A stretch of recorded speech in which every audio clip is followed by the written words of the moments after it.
Go back to part 1 to see how we went from nothing to this. We only really need one more thing to get this in the air, and that's an air intake. Boom. Need a radio antenna. I'm gonna sit it right here and then angle it forward.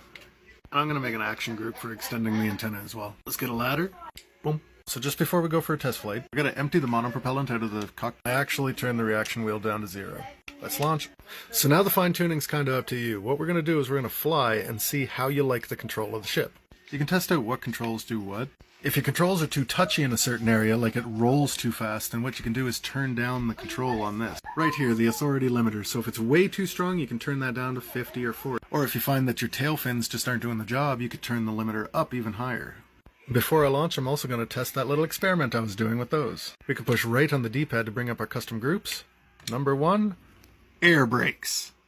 Number 2 retracts the air brake. Number 3 extends the antenna. Come on over to part 3 to see if it'll fly.